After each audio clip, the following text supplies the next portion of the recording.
Hello YouTube, we're a little bit late for September recommendations. I know it's already October, but it's been a busy time, mostly because I've been playing a lot of games. Most of this video today is going to be games that I'm recommending to you, but I have a couple other things that I want to talk about first, so we'll do those, get them out of the way, and then we'll just focus on games.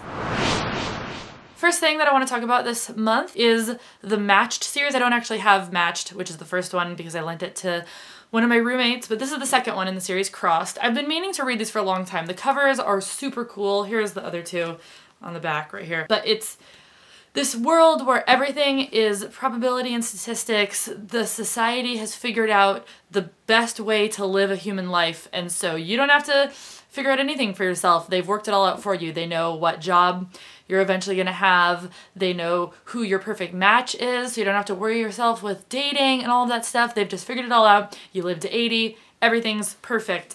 And of course, since it's a dystopian novel, everything is not perfect, and it's a story of this girl named Cassia who, you know, does dystopian novel teen things and breaks away from society and figures out that her perfect world is not as perfect as she thought it was. Next is this book. This is one that was actually sent to me. A lot of times I find that fantasy books that are set in these completely different worlds can be really confusing because not only are you learning all of the rules about how this new world works, but you're also learning all of these different characters. But this book was not like that for me. I really enjoyed it. It's about this group of teens that live and travel together in this bright, happy world where people can fly and people have all of these special abilities like healing or I guess like fire damage and a bunch of other things like that. And to become more happy and more powerful, they can merge with another person that they feel very connected to. The characters are just described so well that immediately you're already rooting for your favorites and figuring out which ones you hate. Basically, all of these characters are living together and training together in this bright magical world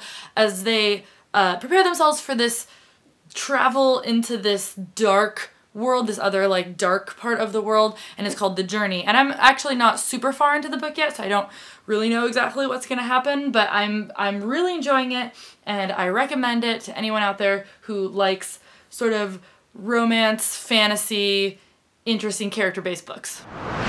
TV shows that I've been watching lately, I started watching Agents of S.H.I.E.L.D., which is awesome. I'm just like one of those diehard fans of Joss Whedon, so of course I wanted to give it a try. I also loved Avengers. I've only seen one episode as I make this video right now, but I really loved the pilot.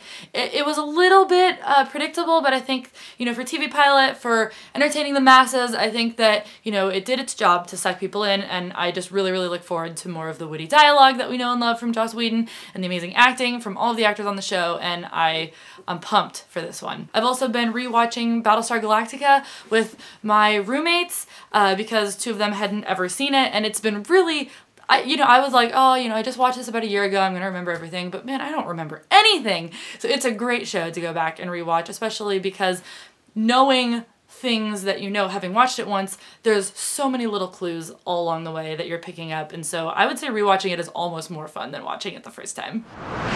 Miscellaneous clothing, fashion type things of the month. At PAX, I spent a lot of time at the We Love Fine booth. I originally found out about this company because they do a lot of like My Little Pony type stuff, shirts and everything, but I went and I got this amazing emo tunic, like one-piece bodysuit. What are those called?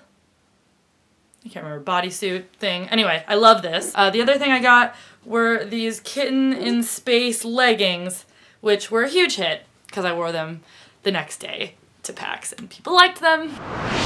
Alright, games, we're here. Alright, so one that I've been playing with my roommates is called Say the Same Thing. It's this super silly game where you and the person that you're playing against each say a word, and then from those two words you have to, word association, say the next word that those two make you think of, and then you and your partner are trying to get the same word or say the same thing. It obviously results in lots of hilarious things, and you learn a lot about your friends and what they think of and whether or not things go dark or inappropriate or whatever, but it's a lot of fun. Next up is the BMO app.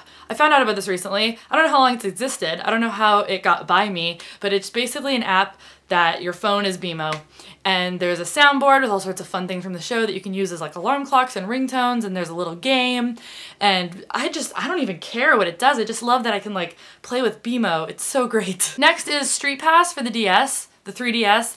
This was something that has existed for a very long time that I only recently found out about. When I was at PAX, I brought my DS because I saw everybody walking around with them, and I started looking into Street Pass, and you like collect friends that are also in the same like Wi-Fi vicinity as you, and then there's all these games that you can play that you need Street Pass buddies for, which is just awesome. So you're just like collecting all these people, and like you get to see what game they're playing and where they're from, and they have a little like status update that you can read.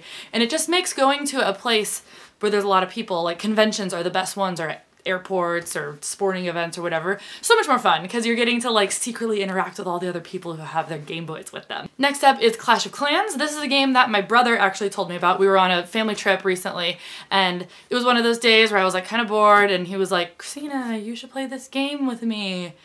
And I really didn't need to add another game to my repertoire of games that I check way too often, but this game is awesome.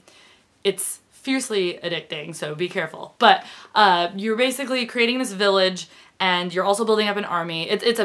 I described it as a PvP tower defense game. So you're building up an army to be able to attack other people's villages and steal their gold and their elixir, but also, you know, making sure that your village has enough defense that people can't attack yours. It's like a battle slash town building awesome game that I really enjoy. Quingo is a game that I've actually talked about on my YouTube channel before. A friend of mine actually, from Seattle, created this game. It's sort of like, if you guys remember like the Free Rice website that you could go to, you're playing this trivia bingo game, which is really fun. I personally love trivia games, so you're expanding your mind while also doing good, because all of the ad money that you bring in while you're playing this game actually goes to, there's a list of charities that you can choose, and whichever one you choose, I've been raising money for the Seattle Children's Hospital in my game, and then all that ad money, instead of going back to the creators of the game, actually goes to charity. So you're playing games and doing good at the same time. Castle Storm is a new game. This one is the first one that isn't actually an app game. This one is on Steam. I've been playing it on my computer. It's sort of like another tower defense game, but like if you combined Angry Birds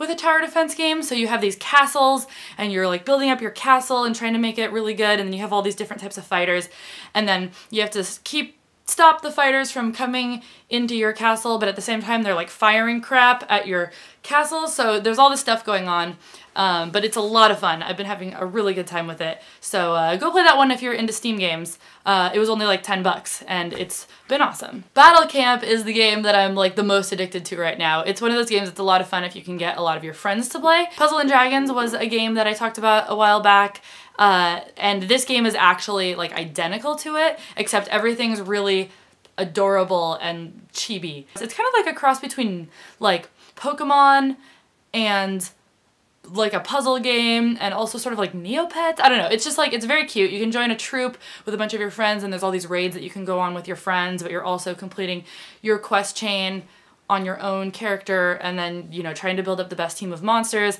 and it's just so adorable, and I've been loving it and playing it way too much. The last thing for today's recommendation video is that I found out about this really awesome company. There's a Kickstarter actually that's being run right now for this app called Monstermatic, where you go on your phone or your iPad or whatever, and you can make these little monster creatures, but then the really cool thing is that you can then get the monster creatures 3D printed and then have the monster, like a little figurine of the monster. They actually sent me a couple to show you guys. This is what they look like when you get them 3D printed. They're so cute and adorable, and you can do all sorts of different customization stuff with them. I mean, customization is my favorite part of any game, so getting to just have a game where all you do is create cool looking things and then actually get them is so fun. So this is a beta of the game. I actually created this monster on my phone, and I think they're actually gonna send me a 3D printed version of this monster. So I'll be making a blog post when I get it to show you guys how it turned out, and I'll put a link to the Kickstarter below if you guys wanna go check it out and get involved or help them, you know, raise the money to make this thing a reality. I've also got a Sublime list of all these games. If you're interested in any of the games that I talked about in this video, you can go check out the Sublime list. But that's it for the month. I'm so excited about October. Not only is it, you know, fall and Halloween, and I'm throwing this awesome Halloween party that I'm planning, and costume planning, and all sorts of fun events like corn mazes and things, but also NaNoWriMo is a month away, which I'm like getting more excited about, but also glad that I have this month to mentally prepare myself. But I'll be posting a NaNoWriMo video with pep talky advice stuff soon, so look out for that. Thank you guys for watching, and I will see you next time.